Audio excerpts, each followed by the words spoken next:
ही बी online फिनलाईन आले का काय? हो मावशी. काय मॅडम, मग कशी चालली उन्हाळ्याची सुट्टी?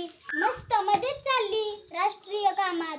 मावशी बसून घ्या, आपल्याला फॉर्म भरायला बराच वेळ लागेल. बाई पटकन उरका, मला रानात जायचंय. मॅडम, आम्हाला घरकुल भेटलंच नाही की आम्हाला घरकुल तेवढं द्या की. अहो ताई, ते माझ्या हातात नाही. तुम्हाला तुमच्या गावच्या ग्रामपंचायतीकडे तसा अर्ज करावा लागेल. मसलय हातापाया पडले पण नाही भेटलं. अहो ताई, तुम्ही खाली बसा, आपल्याला फॉर्म भरायला बराच वेळ लागेल. बर बस.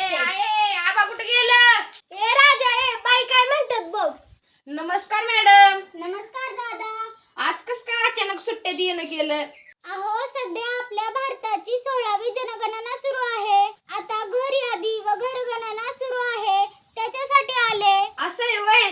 मग गेली तर राव तुमची उन्हाळ्याची सुट्टी वाया. अहो दादा, वाया कशी म्हणता? हे तर राष्ट्रीय काम आहे आणि हे पवित्र काम करण्याची संधी आम्हा शिक्षकांना भेटली. सरकारचा सर्वात जास्त विश्वास आम्हा शिक्षकांवर आहे. ही गोष्ट आम्हा शिक्षकांसाठी अभिमानाची आहे की नाही हो दादा? हा, आमच्या सुट्टीचे नियोजन सगळे कोलमडले. पाहुणा रावळ्यांच्या लग्नाला जाता येत नाही हे मात्र नक्की. आणि हो दादा, आम्हाला देश सेवा करण्याची संधी भेटली याचा आम्हाला जास्त आनंद आहे. हो ना मॅडम, इलेक्शन असो, मतदान नाव नोंदणी असो, नाहीतर जनगणना असो, सरकार सगळ्यात जास्त विश्वास तुम्हा शिक्षकांवरच टाकतंय बर का. बरं, आता मला सांगा, तुमच्या घरात एकूण किती माणसं राहतात? मी, माझं मालक, 2 पोरं, 2 सुना, 1 नातू, आम्ही असे 7 जण राहतो. बर, तुमच्या घरातील कुटुंब प्रमुखाचे नाव सांगा. अगं सांग की तुझ्या सासऱ्याचं नाव. अहो सासूबाई, तुम्हीच सांगा. चिमणराव पोपटराव कावळे. मग तुमचं नाव काय आहे? मैनाबाई. अरे वा, छानच की. मावशी, ताई, दादा, मी तुम्हाला सुरुवातीलाच विनंती करते, ही सगळी माहिती खरी खरी सांगा. वय सांगतो की. मावशी, आता आपल्या देशात जात आणि हाय जनगणना होणार आहे, त्यामुळे तुम्ही राग मानू नका. मला तुमची जात कोणती ते सांगा. आमची जात होय, आमची जात हाय. हे घर तुमचं स्वतःचं आहे की भाड्याचं? अहो बाई, लय गुरासारखं कष्ट करून आम्ही हे घर उभा केलंय. हे आमचं स्वतःचं घर आहे. वा मावशी, तुमच्या कष्टाचं चीज झालं. बरं सांगा, खोल्या किती आहेत? कामापुरत्या 2 खोल्या बांधल्या. पिण्याच्या पाण्याची काय सोय?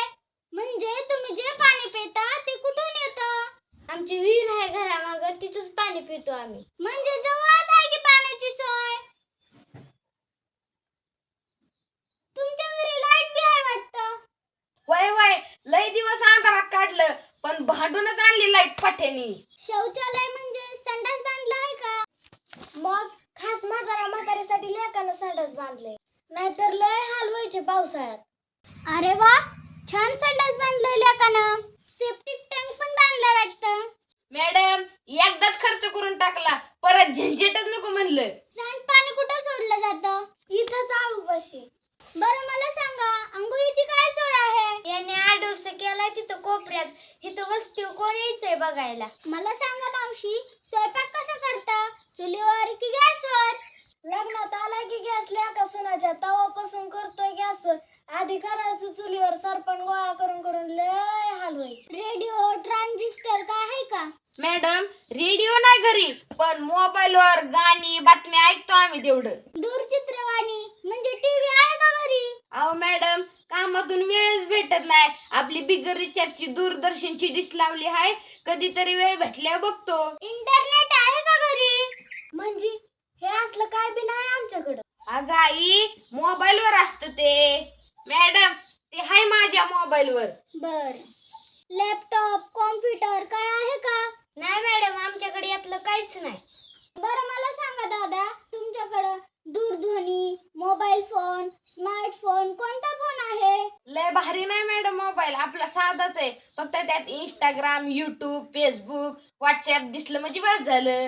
अहो दादा, तू साधा कसा? स्मार्टफोन आहे की. सायकल, स्कूटर, मोटरसायकल, मोपेड यापैकी काय आहे का? नाही बाई, म्हाताऱ्याची सायकल सोडून दुसरे हातलं काय बी नाही आमच्याकडं. अहो राजा भाऊ, तुमच्याकडे गाडी ती कोणाची? माझीच आहे की. माझीच आहे, दुसरी कोणाची असणार आहे तवा? अहो मावशी, मी तुम्हाला विनंती करते, खरी माहिती सांगा, खोटी माहिती सांगू नका. सगळं हाय हाय म्हणून सांगितलं केलं तर परत आम्हाला सरकारचं काय सुद्धा भेटायचं नाही. अहो तसं काय नाही, ही जनगणना आहे, हे राष्ट्रीय काम आहे. प्लीज खरं खरं सांगा, कार जीप व्हॅन काय आहे का? नाही हो बाई, काहीच नाही आमच्याकडं. मग ती झाडाखाली लावलेली पांढरी कार कोणाची? पाहुण्याची आणली, काल परवाच आणली. होय होय, परवा दिवशीच आणली पाहुण्यांकडून कार.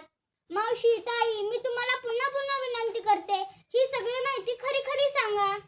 खोटी माहिती सांगितली तर 1000 रुपयाचा दंड नाहीतर 3 वर्षाची शिक्षा आहे बर का. तुम्ही ही माहिती मला नाही सांगत, भारत सरकारला सांगत आहात, हे लक्षात ठेवा. मॅडम, ती गाडी आपलीच आहे. कुठं सगळ्यांना गावाला जाता यावं म्हणून सेकंड घेतली परवाच. अहो राजाभाऊ, तुमचं खरं बोलणं मला पटलं. जर तुम्ही सर्वांनी खरी माहिती दिली तर खरी माहिती समोर येईल. जर खरी माहिती समोर आलीच नाही तर सरकार तरी कल्याणकारी योजना कशा आखू शकेल? बरं मला सांगा, घरात जास्त धान्य कोणतं खाता तुम्ही? आता बाया, सरकार तर काय बी विचारतंय. आता आम्ही काय खाऊ आणि काय नाही हे सरकार ठरवणार का? अहो तसं नाही, याच्यामुळे आपल्या देशात कोणतं अन्न जास्त खाल्लं जातं हे समजणार आहे. आम्ही होय कवा गहू खातो, कवा बाजरी खातो, कवा ज्वारी खातो. ही माहिती विचारून तुम्ही आमचे गहू बंद करू नका रेशनचे. अहो तसं नाही मावशी. मॅडम, आम्ही गहू जास्त खातो ले. बरं, आता मोबाईल नंबर सांगा तुमचा.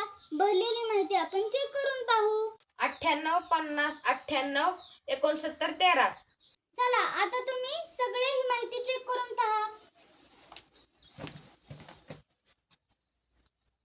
हा बरोबर आहे मॅडम, बरोबर आहे. मॅडम, आमचं काय बंद करू नका बरं का. बरोबर आहे मॅडम, बरोबर आहे माहिती. करू का आता ही माहिती सेव्ह? हा हा हा. झाली आता ही सेव्ह माहिती. लवकरच तुम्हाला मोबाईलवर 12 अंकी SCID नंबर असलेला मेसेज येईल. तो जपून ठेवा. फेब्रुवारी 2027 मध्ये जनगणनेच्या वेळी तो लागणार आहे. होय होय मॅडम, नक्की जपून ठेवतो. आता मी तुमच्या दरवाजावर नंबर टाकते, तो पुसू नका. 190. आणि हो मावशी, ही संपूर्ण माहिती गोपनीय राहणार आहे. ही कुणालाही कळणार नाही, म्हणून तुम्ही बिनधास्त राहा. घरी येणाऱ्या प्रगणकाला खरी खरी माहिती सांगू. आपल्या भारताच्या जनगणनेसाठी खरे खरे योगदान देऊ.